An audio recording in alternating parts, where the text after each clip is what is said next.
কাছে ওহী নিয়ে আসতেন। পুরো ৬৬৩৬টা আয়াত যিনি নিয়ে এসেছিলেন, যিনি বিশ্ব নবীর কাছে কোরআন নিয়ে এসেছেন, ইনার নেতৃত্বে ফেরেশতাদের বিশাল বড় একটা দল নিয়ে তিনি জমিনে আগমন করেন।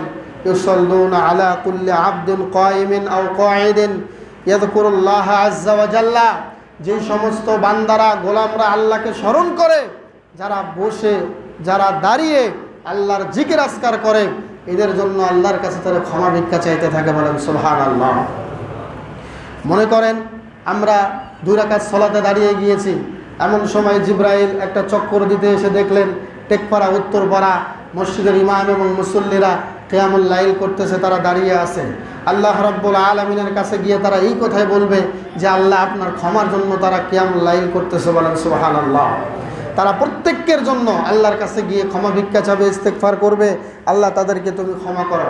এরপরে তিনি বলছেন, বিশ্বনবী নবী মুহাম্মদ রাসূলুল্লাহ সাল্লাল্লাহু আলাইহি ওয়াসাল্লাম বললেন যে ফাইদা কানা ইয়াউমু ঈদিহিম আই ইয়াউমু ঈদি ফিতরিহিম, অর্থাৎ যেদিন ঈদের দিন হয়, যেদিন ঈদুল ফিতর আসে, সেই দিন যখন আগমন করে বাহা বিহিমুল মালাইকা, আল্লাহ ফেরেশতাদেরকে নিয়ে গর্ব করতে থাকেন। বলেন সুবহানাল্লাহ। কি গর্ব করেন? তিনি ফেরেশতাদেরকে লক্ষ্য করে বলেন, হে আমার ফেরেশতারা, তোমরা শুনে রাখো, তোমরা এই কথার জবাব দাও, মা জাযাউ আজিরিন ওয়াফা আমালাহু, কোনো কর্মচারী যদি তার কাজকে পরিপূর্ণ করে তার বিনিময়ে কি হতে পারে?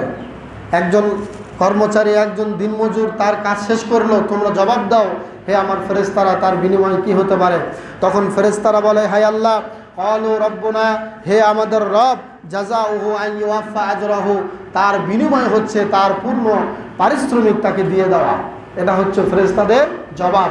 এই কথা শুনবার পরে তখন আল্লাহ রাব্বুল আলামিন বলেন, হে আমার ফেরেশতারা, তোমরা শুনে রেখো, নিশ্চয় ওয়া উবাইদি ওয়া আমাই, আমার বান্দারা এবং আমার গোলামেরা, আমার বান্দিরা, তারা কি করেছে? কদাও ফারিদতে আলাইহিম, আমি তাদের উপরে যে দায়িত্ব চাপিয়ে দিয়েছিলাম তারা সেই দায়িত্ব ভালোভাবে পূরণ করেছে।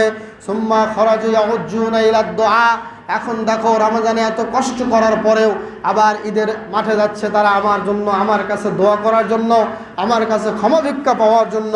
শুনে রেখো, ওয়া ইজ্জাতি ওয়া জালালি, আমার ইজ্জতের কসম, আমার জালালিয়াতের কসম, ওয়া কারামি ওয়া উলুহি, আমার কারামাতের কসম, আমার সম্মানের কসম, আমার উচ্চতার কসম, আমার সম্মানের কসম, আমার উচ্চতার কসম, আমার জালালিয়াতের কসম, আমার মর্যাদার কসম। শুনে রেখো, ওয়ারতিফাউ মাকানি, আমার সম্মানের কসম করে আমি আবারও বলছি, লা আজিবান্নাহুম, আমি তাদের অবশ্যই তারা যা বলবে আমি আল্লাহ পাই টু পাই 100